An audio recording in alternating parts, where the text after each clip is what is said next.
Good morning. This is Gilvan, and welcome to Ponderings.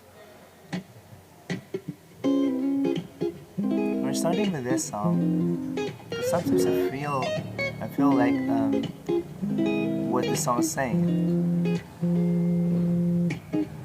I see the crystal raindrop fall and the beauty of it all, and the sun comes shining through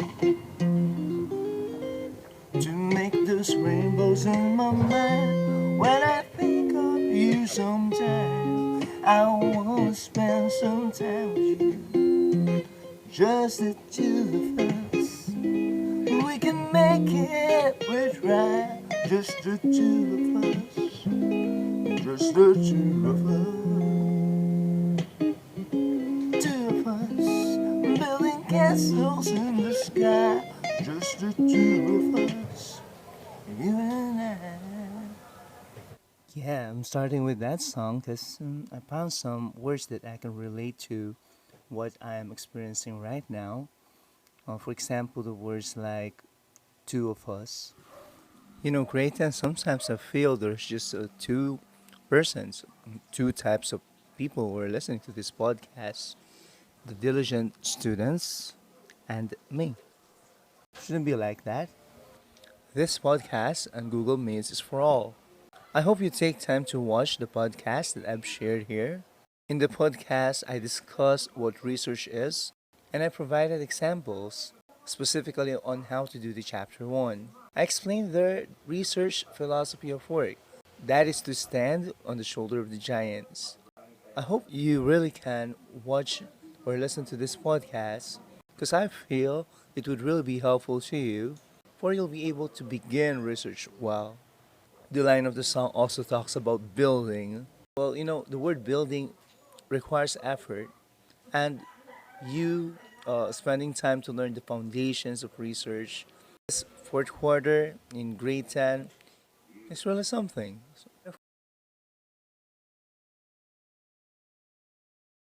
I would like to say that AI can be our thinking buddy in research. The days wherein we just simply use our own mind, go to the physical library, and just simply depend on those things only are in the rear view mirror now. That is once upon a time. These days, modern technologies such as artificial intelligence, these language models are already here, needing to be used by us, needing our inputs so we can get something rich and real fast from them. It is a time wherein we have to combine our own mind, who sees the specific, who knows the minute setting, with the AI, who has a broad general knowledge of almost everything. Feel great and students, you need to really explore this. And of course, our authorities be kind enough to consider giving us the equipment so we can access these technologies, such as free internet and tablets and laptops. Still, some people, even some teachers, they see AI as a cheating tool. Some students, they look at AI as something that is magical, something will give them everything that they need. I think that's really faulty. It all falls on the ethical use and, of course, proper information in using AI. Even our department, the Department of Education, is being said to be championing the ethical use of AI in learning. It is championing the use of AI as a tool for empowerment, not for replacement, not for replacing people. Now, I'm saying to not for replacing the mind of the student and the teacher in thinking. David also says that it should become a technology that amplifies human potential rather than diminishes it. Grade 10, applying this to research, well, I think the AI will amplify our thinking if we use it well in research. Again, we know the minute setting, we know the specific, we know the standpoints. These things are the experiences and observations that we see in the ground because we are there. and the AI knows the general things, this vast amount of information around the world. Imagine if we can combine that. The specific, the minute setting that we know, plus the vast knowledge or information that AI has. That will really be empowering, and of course, it can be a tool or a method for giving positive changes that will contribute to the good of more of many people in our society. At this point, I would like to state what one of the leading thinkers in the Philippines, social thinker, professor, someone whom I really admire and look up to, Professor Dr. Randy David. He says that, but at this point, he wouldn't worry too much about the potential abuses of AI tools in the educational setting. He says that the challenge posed no more difficult than the old problem of detecting plagiarized and ghost-written work. A conscientious and well-informed teacher would know or would at least have a way of probing real authorship. I really agree to this. I know knowledgeable teachers, conscientious teachers, can easily detect if the submission of a student is plagiarized or simply just a copy paste. Simply put, the student mind had not worked at all. He simply get an existing work and then he put his name on it. That is will really be so obvious. So, great students, I would not advise you getting ready-made research articles. I will know if you simply just plagiarize it or simply got it from somewhere. What makes a research work really something yours is, of course, it contains the minute setting, things that are not known by the artificial intelligence. Ready-made works that students simply steal. These are from other countries. The setting and the standpoints and the circumstances of the research participants are not in the Philippines. So we got to really exert effort, communicate with this AI thing as we input specific things in our society, minute experiences from our individual and Filipino circumstances. That will be my basis for a research work that is truly done by a student. So it's a combination of the vast knowledge of AI, so you can stand on the shoulder of the giants, and of course your own mind, your own observation, your own thinking of your minute, your individual experiences, the standpoints of the minorities, of those who have no voices, of those who are oppressed. So that will be my basis.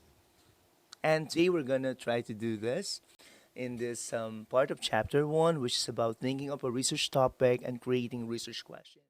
There's an idea that I thought of in using this AIs.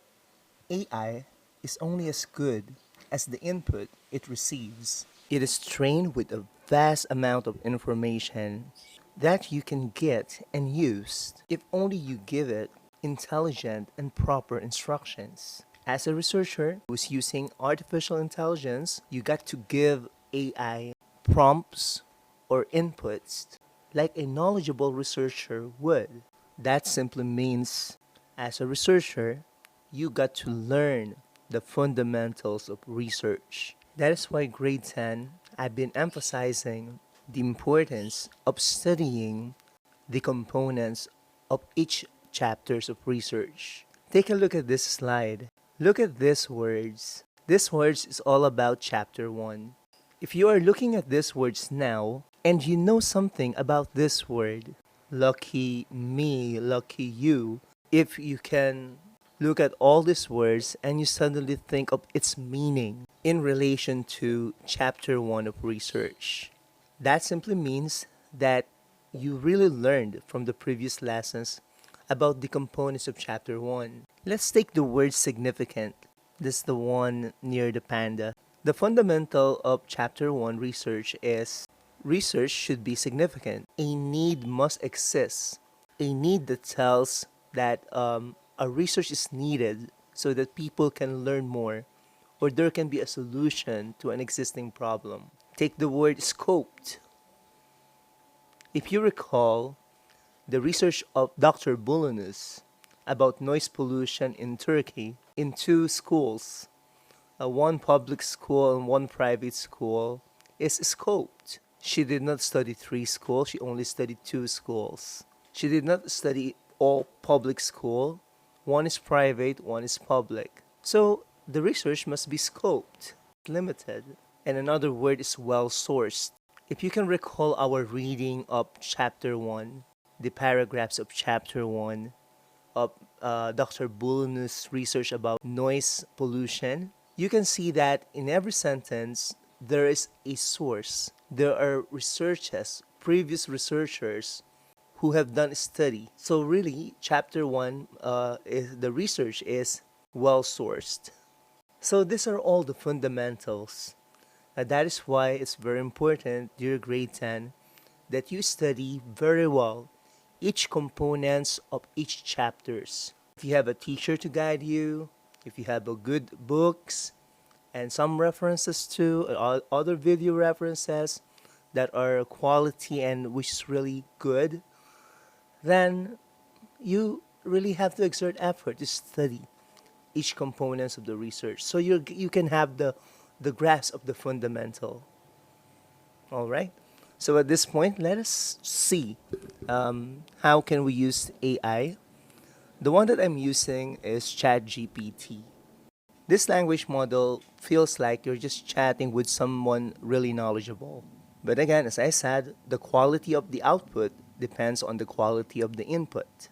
These AIs will give you good answers if you will give them good instructions. So I said you got to have the fundamentals of a researcher. The researcher must know research. All right, on this snippet, I chatted and said I need a research topic and 3 research questions. Remember, I talked about standing in the shoulder of giants. Dr. Bulunis' research has also 3 questions. So I kind of requested here for 3 research questions. ChatGPT answered, of course, send me your prompt and I'll help you craft a research topic and 3 research questions. I told ChatGPT some fundamentals of research topic. I have to type it so that ChatGPT would know what would be the basis for its search. So I said, the research topic must be specific, focus on a certain phenomena, concerns grade 10 students. So I make clear who will be the participants in our school in Angono National High School. And I also said it's a practical research too. These are fundamentals that researchers must know. We must focus only on certain phenomena and we cannot focus on too many participants. So I specifically said grade 10 students. And of course, I named the specific research place, which is Angono National High School. Grade 10, this is what I'm saying when I said that we got to know the fundamentals. It's gonna help us in using these modern tools. So I continued and give some more fundamentals about research questions. I said it should be clear and specific, researchable, focus only on one, not just a simple yes or no question, and it considers who, what, when, where, why, and how as much as possible. And number 6 connects to real world issues. You might remember if you're watching the podcast and if you're active in listening to our lectures in the classroom that I taught you this. These are the features of good research questions. And then I said I will say some more. And so ChatGPT waited and responded, okay, go far ahead. And then I said, my topic is noise in our classroom. Our section is Stan Crystal. I like to know the effect of that noise to our focus on learning. And I said, I'm going to say some more. I included how Dr. Bulunis crafted her chapter 1, the research questions specifically. I wrote in here, a research that we studied has this topic, noise pollution, and these research questions. Perhaps you can make use of this as a pattern. Here it is. The title is Noise Pollution in Turkish Elementary Schools, very specific. Evaluation of Noise Pollution Awareness and Sensitivity Training. Explained something to ChatGPT saying, you see, it measured a phenomenon. I told it that because I know that in methodology, I need some numbers, and I'm going to do some surveys, quantitative data. I also emphasized that it evaluated the problem. I have a knowledge that in methodology, I will be interviewing those people who firsthand experience such problem that the phenomenon gives. And of course, I emphasized that it also had an intervention program. That study of Bulinus, it has those three. Again, I'm saying the quality of the output of the AI depends on the quality of the input. As much as possible, you got to think like a researcher who knows the fundamentals. You got to give very clear instruction. And then I said it also has these three research questions. Number one, what are the levels of noise pollution in a private and public school in Bursa? Emphasizing on levels because I know that I'll be measuring. Okay? I need to measure that phenomena. Number two, what are the effects of noise pollution to students, teachers, and authorities in school? Number three, what are the effects of school noise reduction training program on the actual noise levels in the selected school? Number three is intervention. In research, for us to solve a problem or to make better the situation, researchers can devise an intervention. And then they will test it and they will see if something good or some a change happens. This is what I'm saying, grade 10. We got to have a grasp of the fundamental of all the chapters. Right now we're on chapter 1, but if you're really listening intently, you're really studying this, you're really watching the podcast, you're going to have a grasp of what chapter 1 is. And when you give instructions to ChatGPT or other AIs like this, it will be an instruction that has this fundamental information about research, and the ChatGPT or the AI will be well guided. And then I said you can use this as a pattern to build on, and of course I'll be adding on this too. And then the AI said that's a great model to follow. I see how it measures a phenomenon, noise pollution, evaluates its effects, and introduces an intervention or training program. When ChatGPT replied that, I felt happy instantly because those are the three things that I want my research topic and research questions to have or to lead to. I want it to be measuring a phenomenon, evaluating its effects, and of course introducing an intervention and measuring that intervention. And so let's see what's the answer of the AI. Here it is. After a few more giving of prompts, clarifying things, is the refined research title. He said classroom noise and its effects on the focus of grade 10 Crystal students in Angono National High School. Semicolon, evaluation of a noise awareness and reduction intervention program. Satisfied with with that title, really specific, and it contains the measuring, the evaluating of the problem, and of course the intervention. Specific too because it's focusing on 10 Crystal, Angola National High School, really clear. And then the research question. Number one, what are the noise levels in the 10 Crystal classroom at Angola National High School during class hours? Okay. Standing in the shoulder of the giant. Bulinus crafted her questions like that, but me, I crafted it like that, but focusing on my specific setting, trying to see the situation of my research participants. Number two, how does classroom noise affect the focus and concentration of 10 Crystal students during learning activities? It's evaluating of the effects, which is good. And number three, what are the effects of the classroom noise awareness and reduction intervention program on noise levels and student focus in 10 Crystal. It's the testing and evaluating.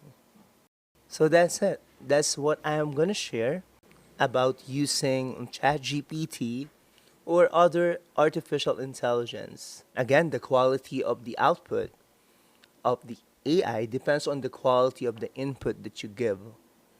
So, again, grade 10 students, do not forego the lessons about chapter 1 and all its components. It's very important for you to know all the aspects of chapter 1, all of the features of chapter 1. Because when you use these tools, it will be a brainstorming. I mean, you converse with it. You don't simply ask and say, "Give me chapter 1 of this." No, you'll really be so close to plagiarism if you do that. Uh, AI is a tool that does not replace your thinking. It intensifies your thinking. It gives speed on the process of doing research. But all of this depend on the fundamentals that you put on your head as you listen to these lectures and to this information about research. Now, for the final thing that I'm gonna say, I already did some this consultation. I hope you had consulted me about your research topic and research questions. I think there are already at this point around 97 research topics, and each of these topics have three research questions that is geared toward an intervention.